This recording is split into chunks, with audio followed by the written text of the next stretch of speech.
everyone, Michelle Fix It. Today's video we're going to be talking about POTS and CSF leaks. And we'll throw in a little bit of chiari malformation too. So I did a video not too long ago about my medical adventure. And you guys get to have this video be while I'm driving, because I don't get much time where I'm just like idle and sitting, unless I'm laying down, which will come in a little bit for the video. So if you find yourself fatigued, tired, just generally not doing too well, maybe you have an erratic heart rate. Sometimes you have tachycardia moments, sometimes you have bradycardia. Tachycardia is when your heart is racing. Bradycardia, might be saying it wrong, not a doctor, is when your heart rate super slows down. Low blood pressure, like not, oh, your blood pressure is low and that's good, but like low blood pressure where you feel like you're gonna faint, or you feel a little dizzy, or you feel a little funky. Yeah, I see that car over there, he's messing everything up. He's actually not going the speed limit, because I just realized that I am going exactly the speed limit. Anyways, so for a long time, I have been on a medical quest trying to figure out what's wrong with me, because my body and my mentality do not match up.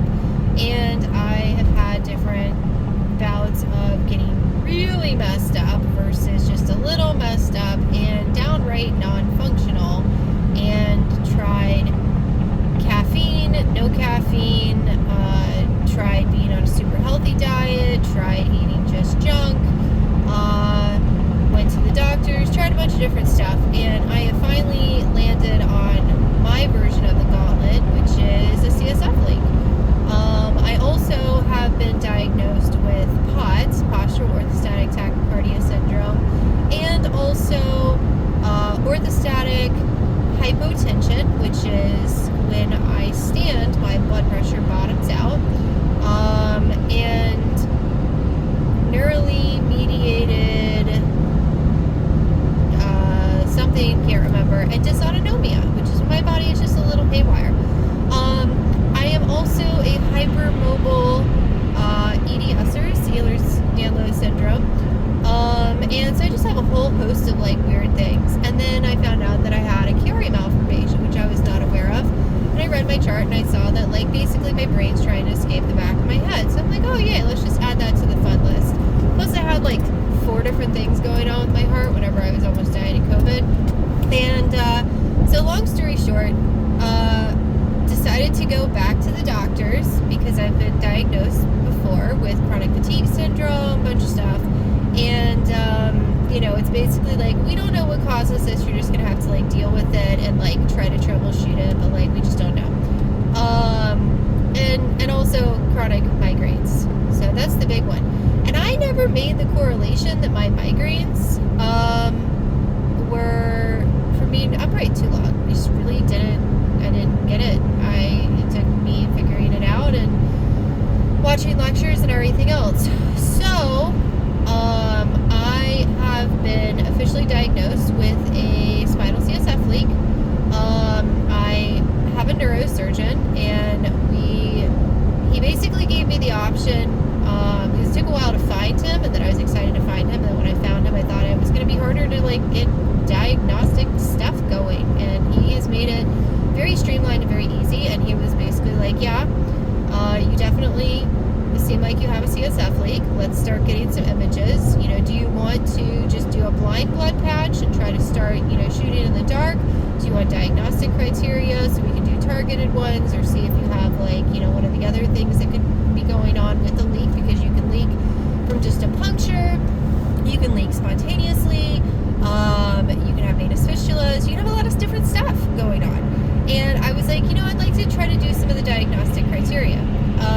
And so we started off with an MRI, and I thought that we were going to do the normal game of like, we get the MRI done, and it took months to get the MRI done from seeing him to scheduling, or being able to get it. And then it was going to include the burn score. And the burn score is a score between 0 to 9 that rates like your likelihood of having a CSF leak, 0 being the least amount of likelihood that you have a CSF leak, to a 9, which is like, yeah, there's a really high chance that you have a CSF leak. And there's like a middle of like intermediate, and it's broken down like that. Or like there's one that's, so it's like highly unlikely is 0, and then it's like a little likely, and then elevated risk, which is like intermediate, and then high risk. So my burn score, like I was able to get into, it's not my chart, but I was able to get into their equivalent of my chart, and my burn score basically indicates that I probably have a CSF leak. And so I was like, yay! Now I just have to call my doctor and schedule my appointment, talk to him about that, and then figure out if we're going to do a blind blood patch, or if we're going to move on to a myelograph or a CT. Oh geez, I forgot. I've been upright for too long.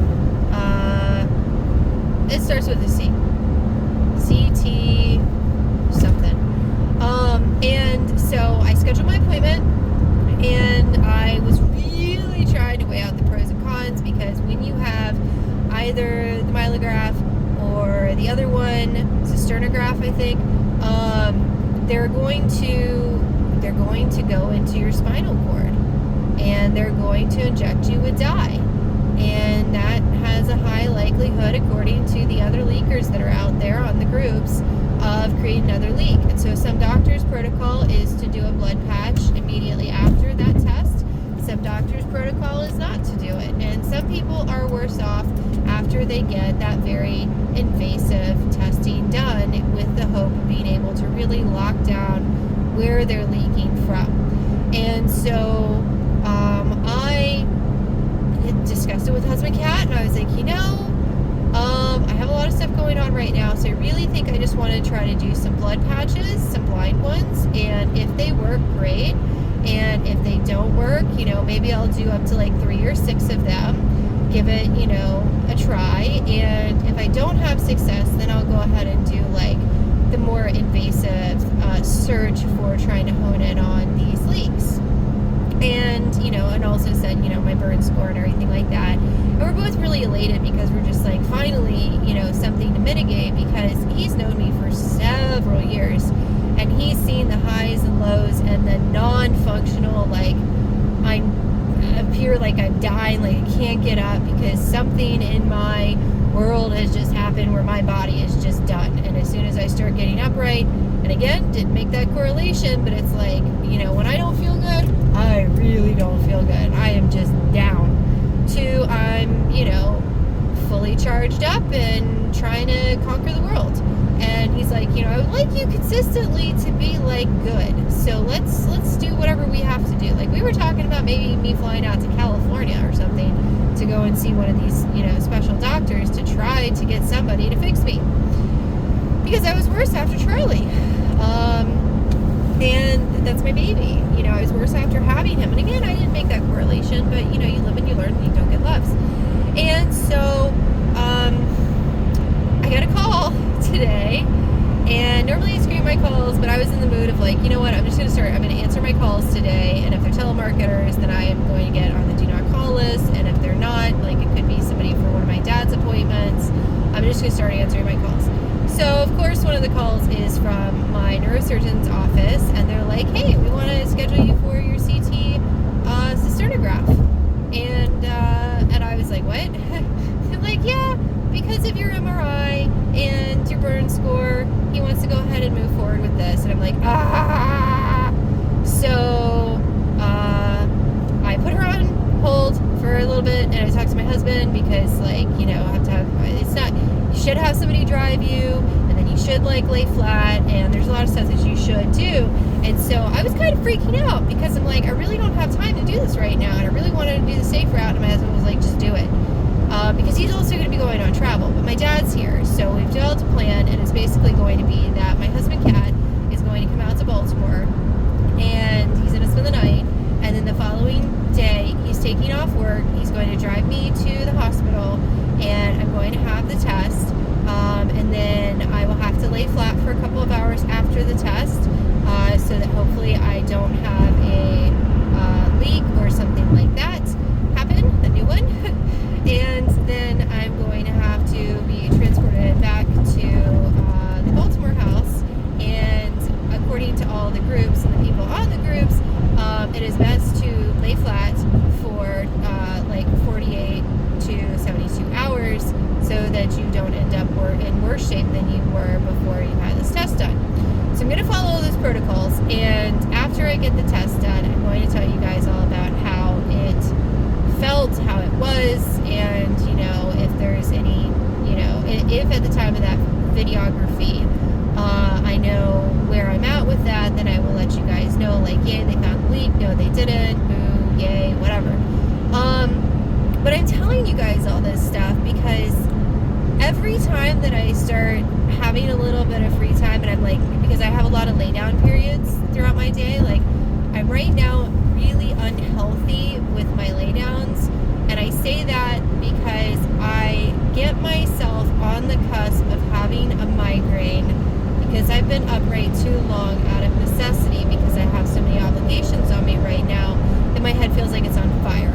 And so then I am forced into a longer lay down period, and that's when I decide to research different things. And there are a lot of people that had COVID, whether it was long or severe or normal, and they have POTS now. So POTS is becoming very mainstream, very similar to how like celiac disease was not for a while, and then it, you know, gluten intolerance and sensitivities became more mainstream, and then all of a sudden you start getting better selection with foods, and so it feels really similar. But I feel like there are a lot of people that are just chalking it up to, oh, I got COVID, now I have POTS and I just have to deal with it. And I think that some of those POTS people are probably CSF leaking patients that just haven't been able to get there. Because, I mean, it took me from 18 until current age to get to where I'm at now and realizing that it's not POTS. And in all actuality, my doctor and I both kind of strongly suspect that I probably had a CSF leak a long time before the 18-year mark. It's just it was exacerbated by the fact that I had an epidural because I had a child at that age. Well, 19. I was 19 whenever I had my child. But I had my first POTS-like episode in middle school, and I also had been in a couple of car accidents and bus accidents, and so there were some risk factors for spontaneous leaking, but I think it was just made worse whenever I had my daughter, my oldest daughter, and so I'm just wondering how the internet could help people like me not have to wait from 19 until now, or middle school until now, to be able to get to the point of being able to troubleshoot themselves.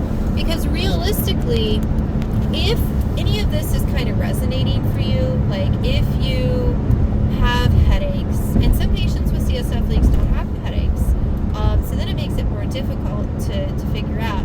But then you could be like me, where you never make the correlation that it's an orthostatic, meaning, you know, standing upright headache. And so if you have been diagnosed with cerebellar ectopia, tonsillar descent, chiari malformation, like if you have headaches and you've had an MRI, read your MRI and see if it says something like that, or brain sagging. There's a lot of different terms for the physical aspect of what's going on inside of your brain, or inside of your skull with your brain, and it's starting to descend out of the back of your skull. And the scary thing about that is that, like, you know, it's the further that area of the brain descends, it can start putting pressure on your brainstem. And your brainstem is kind of important because it controls all of these functions for your body, like your heart and your blood pressure and your breathing, and like a lot of stuff, like primal functional stuff. And so you really don't want that to get squished by the other part of your brain that's just kind of like sagging down because you're low pressure, where some people can be high pressure and spring leaks back and forth. There's a whole bunch of different stuff. And it's your brain, so it's kind of essential. And at present time, we can't do like a brain transplant, okay? So keep your brain inside your head and try to take care of it. And the way to take care of it is to make sure that you have appropriate fluid in your brain. And that's the CSF fluid. Well, that's the CSF. CSF stands for cerebral spinal fluid. So it is a liquid that surrounds your brain and is surrounded by your dura, and then it's inside your skull. And so for a while they thought that it was just there to kind of protect us in the event that like we bump into something, because you don't want your brain just in no fluid and just crashing into your skull, because that could be literal brain damage. And then they started to realize that, you know, the CSF was, you know, like protein and glucose and different things, and so that it's like an energy derivative type thing, and it's there for buoyancy of the brain. So it serves a lot of functions, so it's kind of important. And if you spring a leak, and you're losing some of that, then your brain starts to sag. Or you could be super high pressure, and you could be so high pressure that you could have something called hydrocephalus, which is when like your brain becomes so pressurized by all this fluid that like it goes funk, and now you have a hole that CSF fluid CSF just kind of like hangs out in, and it's not a good thing. So there's a lot of big things going on with the brain that like we as people just don't understand, because we're taught to really pay attention to blood sugar, blood pressure, heart rates, don't have too much sodium, you know, electrolytes, vitamins. And I think we're kind of bypassing like a very critical organ that controls so much functionality for your whole body. And I'm not discounting or saying that like your heart or your liver or your kidneys or any of that stuff is not important. But again, we don't do brain transplants. And you can, you know, get a new heart. Yeah, it's hard to do. You got to be on a list for a while, and it requires a fancy doctor. But like, if your brain's not working, your brainstem is not working, like you start losing functionality on stuff. And then like personality, lots of different things, whole person stuff. Like, you know, the Egyptians totally got it wrong with the brain not being important and just like scrambling it up like it's eggs or something and whisking it out of the nose. And like, we've come a long way since the Egyptians, so we really need to start paying attention to what's happening inside of our skull, because it kind of is important and relevant to the rest of our body. Anyways, I digress. Let's go move back on to POTS and CSF link stuff. So POTS people typically will have issues where their heart will be racing or it'll drop out. Not like the heart leaves your body. No. We're not going to sit there and like go into some type of weird conspiracy stuff with that. No offense, conspiracy people.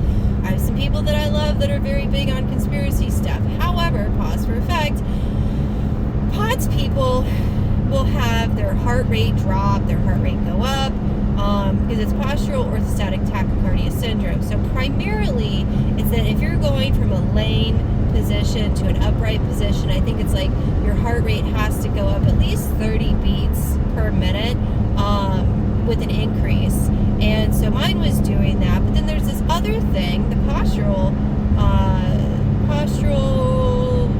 hypotension, which is low blood pressure from being upright. And I knew I had that as well, because, you know, I've been troubleshooting myself for quite some time at this point. So you could have those two things separately. You could have those two things together. But there's this fantastic doctor named Dr. Ian Carroll, that's in California, and he basically is kind of beating the drum, saying, you know what, I think a lot of POTS people are CSF leakers, and I'm going to go on a quest to try to find all of them and fix them, because this stuff happened to my daughter, and I got really mad, and I'm a doctor, and so, like, why can't I, like, figure stuff out? And so if you have POTS, like, it's, you know, it's the heart rate stuff, it's the general fatigue, it's brain fog, it's all these bad things, like, and when you read about it, it sounds like the joke of mom brain. It does. It sounds like the joke of mom brain. It sounds like chronic fatigue syndrome. It sounds like a lot of things. And then in the literature that you read about, when you go into POTS stuff, it says, oh, it's commonly misdiagnosed as chronic fatigue syndrome, fibromyalgia, and like I've been diagnosed with both of those. Sometimes people get diagnosed with migraines, and it's like it goes by so many different names. But for right now, you know, the general consensus is POTS. And then when you finally land on it, you get all excited because you're like, yeah, I finally found out what's going on with general diagnostic criteria, you got to get the tilt table done. That's the gold standard of treatment to say, yeah, you have this, like, used to be super rare thing. Because when I first found out about POTS a long, long time ago, it was deemed as being very rare. And when I first found out about celiacs, it was also deemed as being very rare. There's a lot of things that I've had that have been deemed as very, very rare. And then all of a sudden they become more and more common. And now it's like, oh yeah, everybody's got POTS. So when you finally get to that big shiny diagnosis of POTS, you're basically told, hey, you know what? We're going to put you in some compression pantyhose or some compression shorts. Let's do some abdominal binder stuff, which some of this stuff I had not researched and found. I had basically found, like, you're going to have temperature sensitivities, like a whole bunch of different stuff. And it wasn't until I had doctors that actually solely treat these types of conditions, or this condition specifically, did I find out that there were, like, some magic things that, like, might make my quality of life improve. And so I've been really trying to figure those things out. Turns out that I'm just typically hyponatremic, and, like, POTS people need way more salt than people. And hyponatremia is when you have, like, chronic or acute lack of sodium. Like, you just have too low a sodium, and I'm a carrier of a salt wasting disorder, so it only makes sense that I would be symptomatic of that, even though, like, some doctors say that I shouldn't be, and some doctors say, no, if you're a carrier, you're probably going to be symptomatic to a certain extent. And evidently, I am super symptomatic because I am taking in so much salt in all of my fluids and all of my food that I'm so sick of salt, and I just don't want any more salt. And I still am hyponatremic, so now I'm taking salt pills. And it turns out that when you look up Himalayan salt pills on Amazon, you will find some of the little CSF people, the CSF leak people, and you will also find some hyponatremic people in the reviews, and you will find POTS people in the reviews. So I was late to that party. So if you think you have POTS and you haven't tried to up your sodium, try to do that. Now, another thing about POTS, even if you're not a leaker, just to try to help you out, thing that I found out from the doctors is that the general consensus from the doctors, my neurologist and my cardiologist, who did not specialize in POTS, but was still super awesome, but again, not a POTS doctor, was like, hey, caffeine is bad for people with POTS, and caffeine is bad for people that have migraines. But guess what? Caffeine is typically not bad for CSF leakers. So there are some people that respond very well to caffeine for POTS. And there are some people, a lot of people, that respond very well with caffeine for CSF leaks. And that's because the colloidal, probably not saying this right, the colloidal nexus, which is in the center of your brain, which is the producer of the CSF, I want to just call it CSF fluid, but that's so redundant. The cerebral spinal fluid producer, the colloidal nexus, it's stimulated by nicotine and caffeine. And yes, that is the Michelle Fixit opinion. However, pause for effect. If you start to research that for just a second, you'll see some neurologists and neurosurgeons that actually have put that out there. So even though it sounds like it's a far-fetched idea, you have certain doctors that only specialize in certain very specific things, and they are working towards doing work on very specific things. But for some reason, because you're talking to general neurologists or general neurosurgeons, sometimes that information on those very specialized things doesn't make it across their desk where they get updated with these things. So take it with a grain of salt or don't. It doesn't matter. But if you have POTS, you should probably take that grain of salt and a bunch of other ones to see if it helps your body's situation. Ha ha ha, I was trying to be funny. Anyways, we are now in the city of Baltimore, yay, or on the outskirts of it, where there is currently a huge crisis going on with the bridge, which I really want to go see just because I'm nosy, but also just to feel small. Let's move back to the POTS. So, POTS treatment, to try to gain a little bit of quality of life, is basically lay down when you feel dizzy. Well, you know what? That's the same thing that you should be doing if you have a CSF leak before you get patched. It's increasing your salt, maybe your caffeine if you're one of those people that needs it, abdominal binders. If you look at this stuff and then you look at chronic spinal CSF leakers, the treatments are pretty much the same. However, the big difference between POTS and CSF leakers is that if you put the symptoms on a chart side by side, they're pretty much the same. If you put the treatments side by side, they're pretty much the same. However, the big discerning factor to separate the POTS from the CSF leakers is that if you can find your magic neurosurgeon or your magic neurologist CSF leaks, you can get patched if you're lucky. So there is actually a treatment to seal up the leak. So if you have a regular leak, you could try the route of a blood patch, a blind blood patch more specifically. And if you improve a little bit, hopefully you don't blow that patch. And then if you get enough patches, then you might be able to seal up your leak or leaks and then hope that you don't get another one. But if you're a hypermobile person or an EDS, or you probably are going to get another one, but at least again, there's a way to treat it. If you're a little unlucky, you might have a venous fistula or a Pavlov cyst or another thing that I recently found out about, but I can't get the name of it to stick in. But it's basically different types of leaks. So if you can find the different type of leak or the type of leak or the location of the leak, then you can get targeted blood patches. And if you have a targeted blood patch and you patch that hole up, then you will feel better. And that is something that they can't really do for POTS. You just kind of have to deal with it. And if you actually get a POTS doctor like I did, I now am part of a very fancy hospital's POTS clinic. And that very fancy POTS clinic place put me with a POTS clinic doctor. And they prescribed me with blood pressure medicine to increase my blood pressure. And being that I know a ton about how my body feels when I am upright and when I'm high pressure, low pressure, need to lay down, this, that, salt intake, caffeine, trying to really regulate it. And also symptomatically, I know where I am based off of visual disturbances that I can get because I get flashers and floaters whenever I'm low pressure, and my vision starts to get a little blurry when I'm a little too high pressure, which doesn't happen very often because something happens with my leak where once I pressurize enough, I leak out really fast. I'm kind of weird. I'm probably going to end up having one of those Pavlov cyst things or a venous fistula. I don't know, but it's irrelevant. But basically, when I take the blood pressure medicine to increase my blood pressure, I get thrown into high pressure with my CSF, which I find to be very interesting and very unnerving because when you're super duper high pressure, you can get a different kind of headache, and then it's kind of weird. So, yeah, those are your options. If you have POTS and you're okay with just trying to use compression pantyhose or compression shorts or abdominal binders, upping your salt, maybe your caffeine, depending on if it works for you or not, laying down every time you start to feel really funny, and never eating a big meal because that will super POTS you, and just like not being able to trust what your body's doing from here to there to wherever, then this video is not for you because you are completely happy with how your body is. Me, I am not.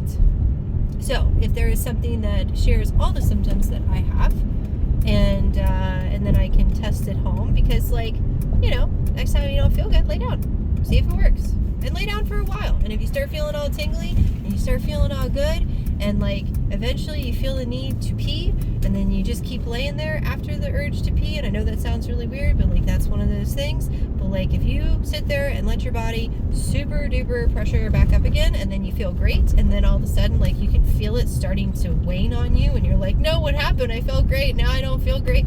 Don't mistake those symptoms for POTS symptoms. Think CSF leak. Like really, really, really think CSF leak. And then if you really want to go for the gusto and maybe like get a doctor's attention or something, you can look up the 48-hour flat test, because that was derived from Dr. Ian Carroll as a way to kind of like point out that like people may have CSF leaks and spinal CSF leaks. Just a leaker, just a chronic leaker, whatever you want to call it. You're a leaky person.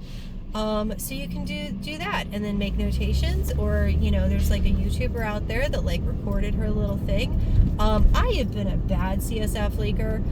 I have not done my 48-hour flat test. I will do my 48-hour flat test whenever I have opportunity to do that, but I am constantly in charge of two tiny humans. One is super tiny and requires a substantial amount of effort all the time. The other one is not so tiny. She's more like a medium-sized human, and I am super proud because like she's at the age where she can do a lot of stuff, but like she still needs her mommy. And so when I have opportunity to share parental responsibility with somebody else for 48 hours and not feel that I am backburning things that are more important than my health, and like, as the primary caregiver of children, like, everything is more important than my health. And, you know, there's just so many obligations. It's really hard to do. But anyways, if you have opportunity, do the 48-hour flat test and print out the little thing, make notations, record it if you need to, and then feel free to bounce back over to my video and be like, hey, I did this. Like, what do I do with this? And I'll tell you the same thing I'm going to tell you right now, which is, like, you need to find a CSF place. And I can refer you to different sites, and I guess I'll add those to the video. But for me, the big thing was there's something that shares all the symptoms that I can feel the difference with my body, and it's not a mind over matter thing. It's not a psychological impacting physical.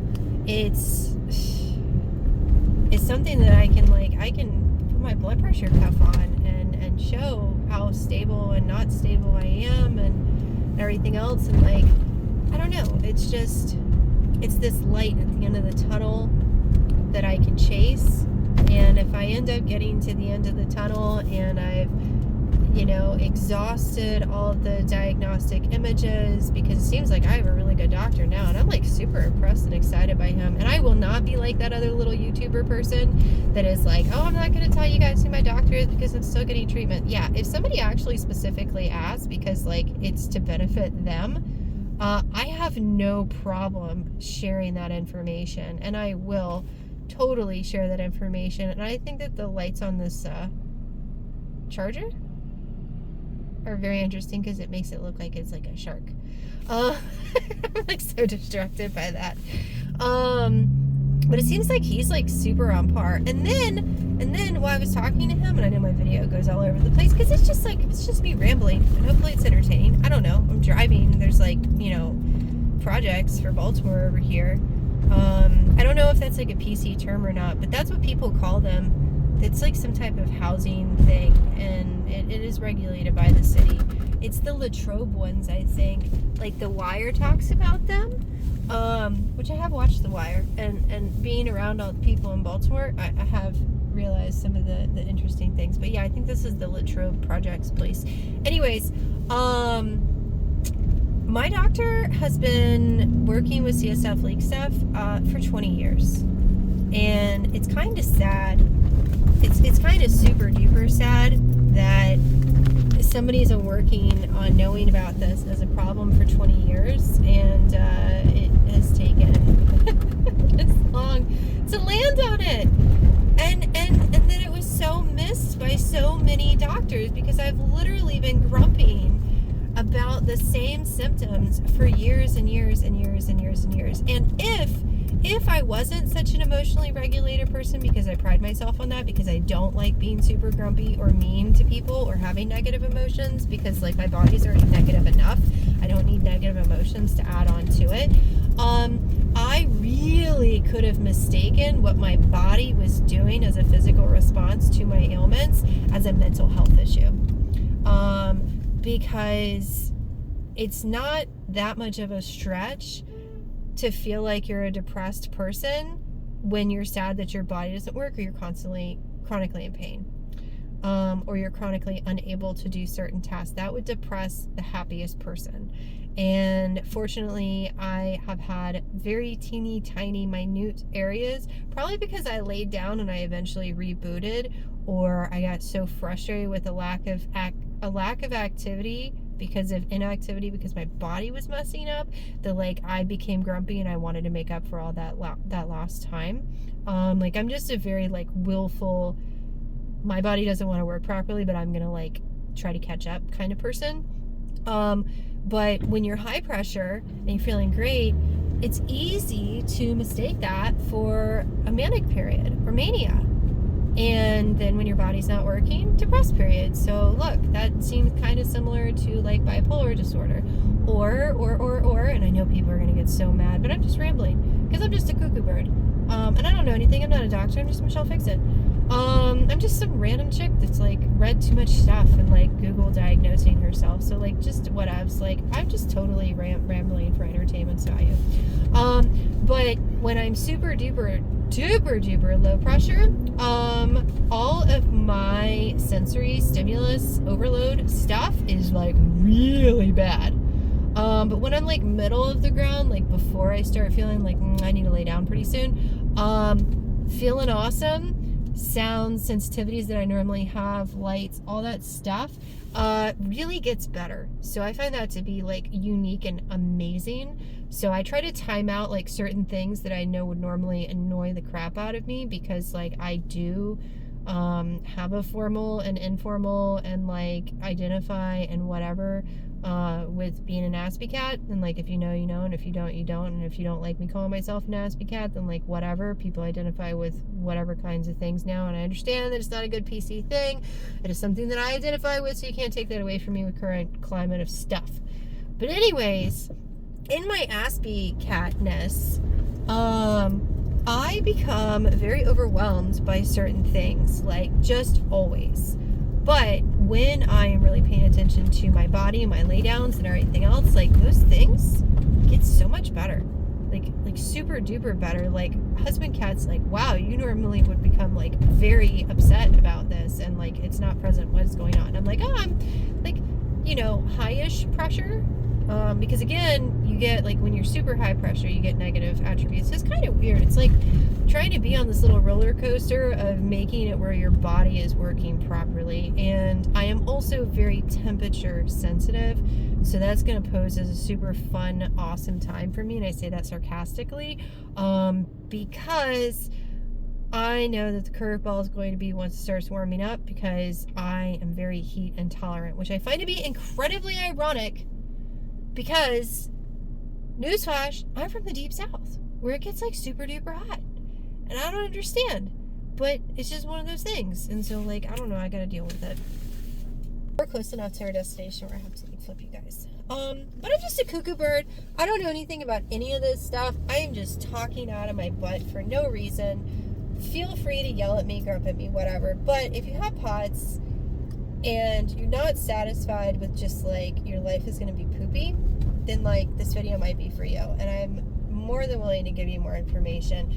And I'm sorry, I'm not a content creator that's like going to flash a little picture of a doctor to computer screen and flash a clickable thing for you to be able to look at. But if you felt like the joy of having your baby was robbed and like your head was really hurting and you were super low energy, like all those things that we commonly just say, like, oh, it takes 2 years to recuperate from having a baby, blah, blah, blah, blah, blah, blah, blah. Might have been a CSF leak. Because an anesthesiologist, if you really look up like how they're supposed to administer an epidural, it's supposed to be that they have a very specific little epidural space that they're allocated to put the epidural needle in. And they are supposed to puncture the skin and then puncture the dura. So it's a very teeny tiny little speck of space that they're supposed to put that cats. Crazy cat lady, your cats are out. But there's a very teeny tiny little space that they're supposed to inject that pain reliever into. And then if they go past it, and we're talking like super small space, if they go past it, then what they will do is they will puncture your spinal cord. And if they do that, they can create a CSF leak. And a lot of anesthesiologists are not going to want to say that they did that, because that's admitting that they didn't do their job properly, and they're a doctor. And so no offense, doctors, you guys don't like admitting when you have boo-boos. And I get it, because like you can get sued and like malpractice and like all these different things. But like as a preventative measure, how cool would it be if we did an epidural for a baby? Which a lot of women are trying to get away from epidurals too. But then like if you're a spontaneous leaker, when you're like pushing, you can still like pop a leak because like pressure and everything. Read up on it. I'm not a cuckoo bird. How great would it be that if after you have your epidural, we do a preventative blood patch? And we just say, you know what, just in case, let's do that. Because how many women, and again, not saying that certain things don't exist, bipolar, absolutely, get it. There's so many different psychological issues that people can have, but then some maybe just kind of, and I'm not the only person, like CSF high or low or whatever, they have different dementias, Alzheimer's. Also, there's stuff that, like, if you read up on it, like, I'm not a cuckoo bird, there's studies with it, like sundowners and stuff like that, like, could be a leak because, like, as the day progresses, they lose pressure and everything else. Just research before you discount and say that I'm just, like, off the walls, because at this point in our lives, and I will go back to that other point, at this point in our lives, I can record a video, post it on YouTube, and do some fancy editing and convince people that onions and honey together has been used for centuries for medicinal purposes, and people will start spouting that because they saw a very well edited, awesome video that says, hey, if you put these two things together, like my great great great great Navajo grandmother did, then it works. And it would take somebody actually putting forth the effort to research to see if the onions and the honey and all that stuff actually does work or not.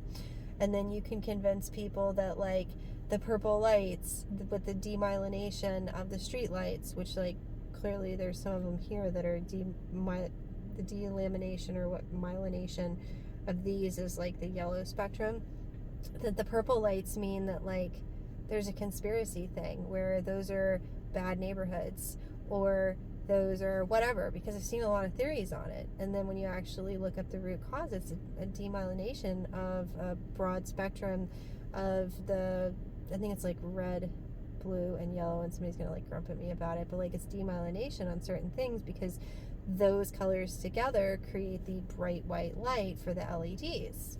Somebody else is gonna say it's a conspiracy thing.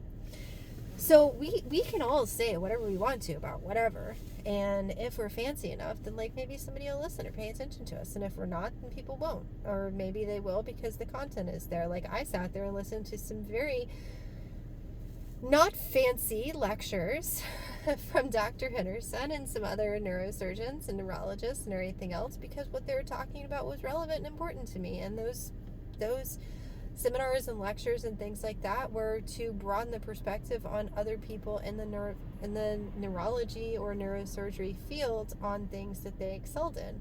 And it was just him on a podium with a couple slides here and there, and for a neural person that's used to the flashy glitziness, then, like, they're not going to sit there and watch that hour and a half lecture. And I was glued to it and just listening to it because I'm like, this is amazing. I can't believe I didn't know this stuff.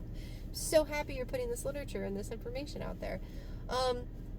So just, you know, really make out a list of what you got going on, because I'm not saying everybody in the world has CSF leak, but, like, if you think you have POTS, I'm not trying to sell you anything. I'm not trying to get you to buy a program, to do a special coachy thing. I'm not trying to get you to do any of that stuff. I'm trying to give you random little videos that maybe when you see, like, POTS or CSF, you, like, watch them and you're like, oh, there's some more information, or at least start the search. And then if you're like me, then, like, you just exhaust every resource that you can until you find out that, like, now you know what you got to do. I don't know, just a cuckoo bird. But this is Michelle Fixit signing off. If this was interesting for you, you know, like and subscribe, do your thing. But I'm here to help. And as I have time with random driving and stuff, I'll try to do some extra videos, because other than that, then you're just going to get drive videos, or you just get boring talk from me. I don't know. I didn't find it boring. Did you? There was a point that I detracted from, and then I forgot what it was. And so maybe I'll make a video on whatever that was, because I do occasionally rewatch my videos. I don't know. I just put out a bunch of randomness, and then whatever sticks, doesn't stick, doesn't matter. Currently I have a video that has like 1.2 thousand people that watched it because I changed out a capacitor, which I thought was, like, super trivial and small, and, like, I got a bunch of, like, very ismy comments about it. And so, yeah, people don't like it when girls know how to do stuff, or women, or ladies, or whatever. Like and subscribe. Enjoy the ride of life. Have a fantastic day. I will see you next time. Michelle Fixit signing off. Bye. Have a great day.